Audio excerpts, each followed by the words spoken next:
ورحمة الله وبركاته. عليكم السلام ورحمة الله وبركاته. الحمد لله نحمده ونستعينه ونستغفره ونعوذ بالله من شرور أنفسنا من يهد الله فلا مضل له ومن يضلله فلا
সর্বপ্রথম আমরা সেই মহান আল্লাহ তাআলার নিকট শুকরিয়া আদায় করি, যে মহান আল্লাহ তাআলা আমাদেরকে রত্ন মুসাদের জিগাও যে সময় সারা বিশ্বের মানুষ গুনাহ আলোকের মধ্যে অপূর্ব হয়ে গেছে, এমন একটা সময় আল্লাহ তাআলা আমাদেরকে যাচাই বাছাই করিয়া পছন্দনীয় বান্দা বানাইয়া দুনিয়ার সমস্ত কথা থেকে আল্লাহ তাআলা বাইরে করিয়া আল্লাহ তাআলার পবিত্র ঘর মসজিদে আসা বসা কোরআন হাদিস থেকে আলোচনা বলা এবং শোনার তৌফিক দান করতেছেন।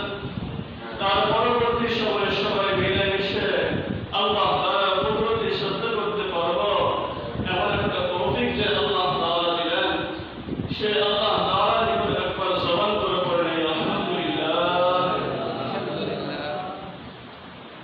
মুহতারাম হাজিরিন, যে আমরা সকলেই চাই যে মৃত্যুর পর আমরা জান্নাতবাসী হই, সকলেই একবার স্বীকার করি হ্যাঁ মৃত্যুর পর আমি অবশ্যই জান্নাতে যাইব, কেউ জাহান্নামে যাইতে চায় না। সবাই জাহান্নাম থেকে বাঁচতে চায়, জান্নাতে সবাই চাইতে চায়, কিন্তু জান্নাতে যাওয়ার জন্য কিছু আমল তো আছে, কিছু আমল আছে জান্নাতে যাওয়ার জন্য, আর জাহান্নাম থেকে বাঁচার জন্য কিছু কাজ আছে, এগুলো থেকে বিরত থাকা লাগে। যে আল্লাহ রাসূল সাল্লাল্লাহু আলাইহি ওয়াসাল্লাম হাদিসের মধ্যে বলেন, আবু হুরায়রা রাদিয়াল্লাহু তাআলা আনহু থেকে বর্ণিত, عن أبي هريرة رضي الله تعالى عنه قال قال رسول الله صلى الله عليه وسلم أتدرون ما أكثر ما يدخل الناس الجنة। حضرت أبو هريرة رضي الله تعالى عنه থেকে বর্ণিত, আল্লাহ রাসূল সাল্লাল্লাহু আলাইহি ওয়াসাল্লাম বলেন, ও সাহাবায়ে কেরাম, তোমরা কি জানো কোন জিনিস তোমাদেরকে জাহান্নাম থেকে বাঁচাইতে পারে, কোন জিনিস সবচেয়ে তোমাকে জান্নাতে নিয়ে যাইতে পারে, জাহান্নাম থেকে বাঁচাইতে পারে, তোমরা কি জানো? সাহাবায়ে কেরাম বললেন, না আমরা তো জানি না কোন জিনিস আমাদেরকে জাহান্নাম থেকে বাঁচায় জান্নাতে নিয়ে যাইতে পারে, এটা কোন জিনিস? ওই সময় আল্লাহ রাসূল সাল্লাল্লাহু আলাইহি ওয়াসাল্লাম বললেন, তাকওয়াল্লাহ ওয়া হুসনুল খুলুক। এক নম্বর হলো তাকওয়াল্লাহ, আল্লাহ তাআলার ভয়। দুই নম্বর হলো উত্তম চরিত্র। যখন তুমি আল্লাহ তাআলাকে ভয় পাইবা, ওই সময় তুমি সমস্ত গুনাহ কাজ থেকে বিরত থাকতে পারবা। তোমার দ্বারা মিথ্যা বলা হবে না, তোমার দ্বারা সুদ খাওয়া হবে না, তুমি ঘুষ খাইবে না, তুমি গান বাজনা করতে পারবা না, কোনো দুর্নীতি করতে পারবা না, মানুষের সাথে খারাপ আচরণ করতে পারবা না, কারণ তোমার ভিতরে আল্লাহ তাআলার ভয় আছে। এটা সবসময় ভাববে আমি আমার অন্তরের মধ্যে আল্লাহ তাআলার ভয় আছে, কি করে ভাব কাজ করব? এই ভয়টা যখন অন্তরের মধ্যে হইবে, আর অবস্থান হলো উত্তম চরিত্র হইবে, এই দুইটার সমন্বয়ে আল্লাহ রাসূল সাল্লাল্লাহু আলাইহি ওয়াসাল্লাম বলেন, এই দুইটা জিনিসই সবচেয়ে বেশি মানুষকে জাহান্নাম থেকে বাঁচাইয়া জান্নাতে নিয়ে যাইবে। সুবহানাল্লাহ।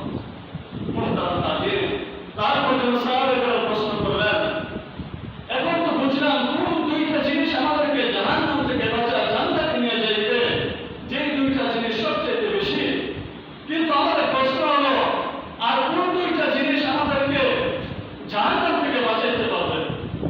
এটা তো জান্নাতে নিয়ে যাইবে, কিন্তু জাহান্নাম থেকে কোন জিনিস বাঁচাইতে পারবে? ওই সময় আল্লাহ রাসূল সাল্লাল্লাহু আলাইহি ওয়াসাল্লাম বলতেছে, আতাদরুনা মা আকসারু মা ইউদখিলুন নাস আন-নার। যে এমন দুইটা জিনিস আছে, এই দুইটা জিনিস থেকে যদি তুমি বিরত থাকো, অবশ্যই তুমি জান্নাতে যেতে পারবা, জাহান্নাম থেকে বাঁচতে পারবা। এক নম্বর হলো আল্লাহ ওয়াফানে আল-ফামু, তোমার জবানকে তুমি হেফাজত রাখবা, তুমি তোমার জবানকে হেফাজত রাখবা। দুই নম্বর হলো আল-ফারজু, লজ্জাস্থানকে হেফাজত রাখবা। এই দুইটা জিনিসকে তুমি যখন হেফাজত রাখতে পারবা, ওই সময়ে ওই সমস্ত ব্যক্তি আল্লাহ তাআলা জাহান্নাম থেকে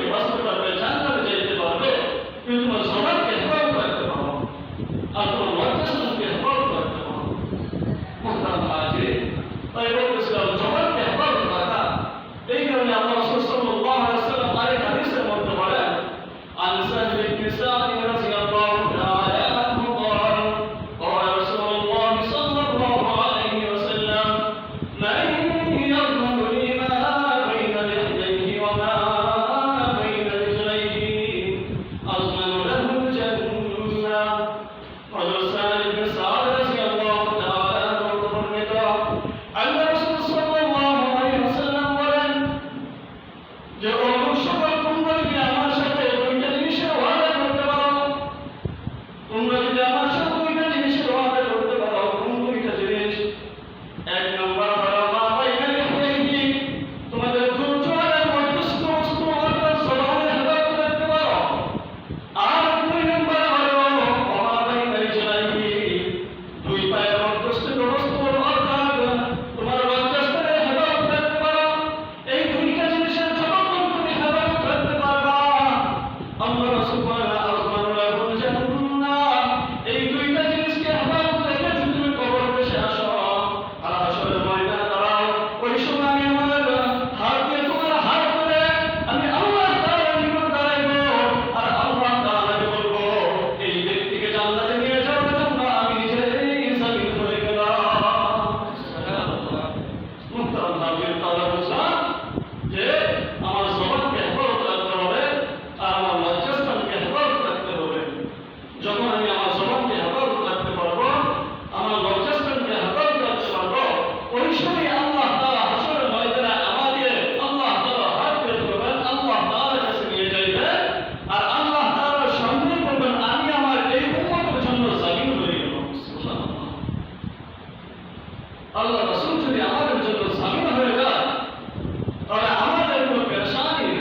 যে ফারাজা আলাহুবিকা, যে আমি তো তোমার সাথে জড়িত আছে, আমার প্রত্যেকটা অঙ্গ প্রত্যঙ্গ জবানের সাথে জড়িত। এটাই আল্লাহ রাসূল বলেন যে প্রত্যেকটা অঙ্গ প্রত্যঙ্গ জবানের সাথে জড়িত। তাই তুমি ঠিক থাকো, তাই ইস্তাকমনা, তুমি যতক্ষণ ঠিক থাকবা শরীরের প্রত্যেকটা অঙ্গ প্রত্যঙ্গ ঠিক থাকবে। আর যখন তুমি বাধা অনুসরণ করবা, যখন তুমি বাধা অনুসরণ করবা, জবানকে ঠিক রাখবা না, আর আমার শরীরের প্রত্যেকটা অঙ্গ প্রত্যঙ্গই গুনাহের কাছে লিপ্ত হইতে থাকবে। তাই তোমাকে আমরা অনুসরণ করবো। তুমি যেই পথে যাইবা, জবান তুমি যেই পথে যাইবা, আর প্রত্যেকটা অঙ্গ প্রত্যঙ্গ সেই পথে যাইব। জবান যদি ঠিক থাকো, তাহলে প্রত্যেকটা অঙ্গ প্রত্যঙ্গই ঠিক থাকবে। তাই মুহতারাম হাজিরিন, এই জবানের কাছে প্রত্যেকটা অঙ্গ প্রত্যঙ্গই মাপ চায়, সকালে উঠেই মাপ চায়। কিন্তু আমরা এই জবান দিয়ে শুধু মিথ্যা কথা মানুষকে কষ্ট দেওয়া, এইভাবেই কথা বলি। আর এর দ্বারাই আমাদের প্রত্যেকটা অঙ্গ প্রত্যঙ্গকে ধরা হয়ে যাবে। মুহতারাম হাজিরিন, এই কারণে আমি বলবো, পায়ে হাত দিয়ে বলবো, জবানকে হেফাজত রাখবো, বলবো জবানকে হেফাজত রাখবো। যাই বলি আমি, কমপক্ষে যেটা মানুষ কষ্ট যেটা মানুষ না পায়। কারণ আল্লাহ রাসূল হাদিসের মধ্যে বলেন, যদি তুমি জবানকে হেফাজত রাখতে পারো, শুধু তুমি জবানকে হেফাজত রাখছো, আল্লাহ রাসূল হাদিসের মধ্যে বলেন, عن عمران بن حسين رضي الله تعالى عنه أن رسول الله صلى الله عليه وسلم قال مقام الرجل بالصمت أفضل من عبادة 60 سنة। আল্লাহ রাসূল সাল্লাল্লাহু আলাইহি ওয়াসাল্লাম বলেন, কোন মানুষ যখন চুপ থাকে, কোন ইবাদত বন্দী করে না, জিকির আজকার করে না, কোরআন তেলাওয়াত করে না, শুধু চুপ থাকে সে, এই চুপ থাকার কারণে তার এত সওয়াব হয়, এত নেক হয়।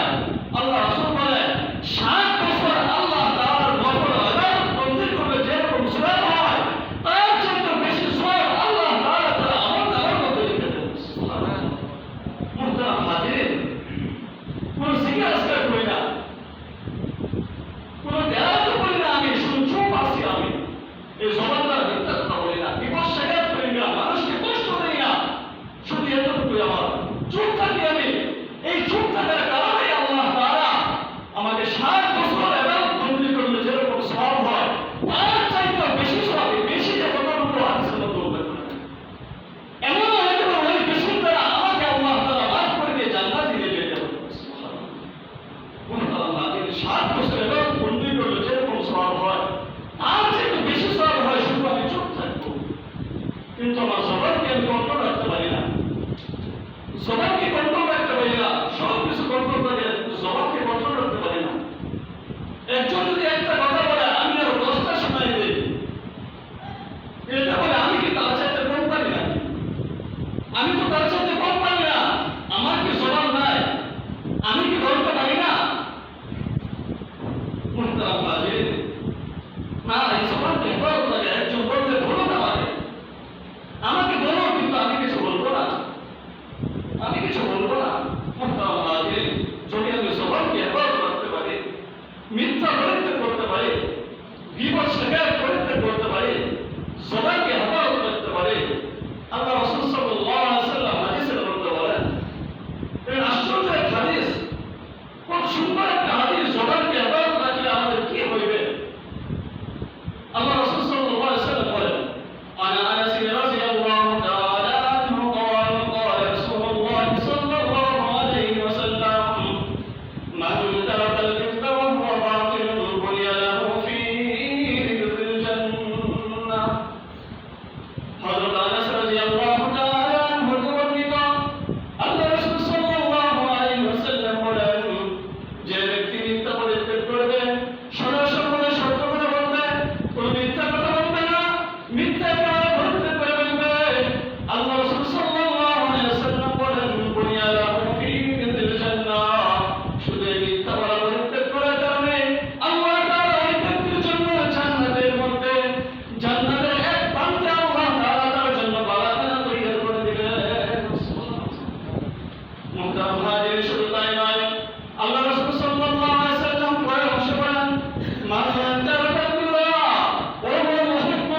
যদি তোমরা ঝগড়া পরিত্যাগ করো, ঝগড়া ছেড়ে দাও, মানুষের সাথে ভালো আচরণ করো, আল্লাহ রাসূল সাল্লাল্লাহু আলাইহি ওয়াসাল্লাম বলেন ওই ব্যক্তির জন্য জান্নাতের মাস করবে, জান্নাতের মধ্যবর্তী স্থানে এমন একটা জান্নাত তৈরি করে দিবেন, এমন একটা প্রাসাদ তৈরি করে দিবেন, রাজকীয় প্রাসাদ তার জন্য তৈরি করে দিবেন। সুবহানাল্লাহ।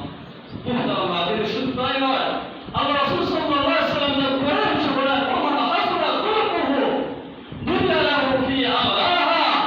এরকম একটা মিথ্যা পরিত্যাগ করলা, ঝগড়াঝাটি পরিত্যাগ করলা, উত্তম চরিত্র তুমি হাসিল করলা, তোমার চরিত্র ভালো হয়ে গেল, মানুষের খারাপ আচরণ করলা, মানুষকে কষ্ট দাও না, তুমি তোমার চরিত্র ভালো করে ফেললা, ওই সময় তোমার কি হবে? দুনিয়া লাহু ফি আলাহা। আল্লাহ রাসূল বলেন জান্নাতের মধ্যে, সমস্ত জান্নাতের মধ্যে তোমার জান্নাতটা সবচেয়ে উঁচু হবে। শুধু উঁচু হবে তাই নয়, ওই উঁচুর মধ্যে আবার আল্লাহ তাআলা বারাকাত তৈরি করবেন, মনোমুগ্ধ করে একটা বারাকাত তৈরি করবেন, উঁচু এলাকার মধ্যে বারাকাত তৈরি করে তোমাকে ওখানে থাকতে দিবেন, আর ওইখান থেকে সমস্ত জান্নাতবাসীকে তুমি অবলোকন করতে থাকবা। সুবহানাল্লাহ। মুহতারাম হাজির, যদি মিথ্যা পরিত্যাগ করি, সবাইকে এতক রাখি, ঝগড়াঝাটি পরিত্যাগ করি, সব কিছু পরিত্যাগ করে যদি আমার চরিত্র ভালো করে ফেলতে পারি, তবে আল্লাহ রাসূল বলেন জান্নাতের মধ্যে তোমাকে জায়গা তো দিবে দিবে। জান্নাতের মধ্যে সবচেয়ে যে উঁচু জায়গা আছে, এই উঁচু জায়গার মধ্যে তোমাকে, এই উঁচু জায়গার মধ্যে একটা বারাখানা তৈরি করবে, মনোমুগ্ধ করে বারাখানা তৈরি করবে, আর তোমাকে ওই বারাখানার মধ্যে থাকতে দিবেন, আর ওইখান থেকে সবাই দেখবে যে ওই উপর থেকে সবাইকে তুমি অবলোকন করতে থাকবা, কে কি করতেছে, কে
যখন আমি জবানকে হেফাজত রাখতে পারবো, সমস্ত কিছুই আমার হেফাজত থাকতে পারবে। আর যখন জবানকে আমি হেফাজত রাখতে পারবো না, সমস্ত কিছুই আমার থেকে চলতে থাকবে, সমস্ত গুনাহ দেখবেন আস্তে আস্তে হইতে থাকবে। কারণ জবান এমন একটা জিনিস, এই জবান হলো চুম্বকের মতো ম্যাগনেট। এই ম্যাগনেট হলো এই জবান।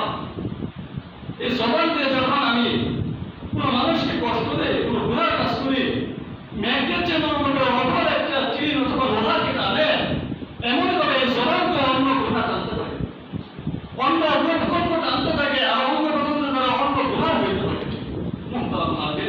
এই কারণে আজকে ওয়াদা করি যে আমাদের জবানকে আমরা হেফাজত রাখবো, জবানকে হেফাজত রাখবো তো ইনশাআল্লাহ। কমপক্ষে জবানকে হেফাজত রাখবো, মানুষের কষ্ট দিব না, ঝগড়া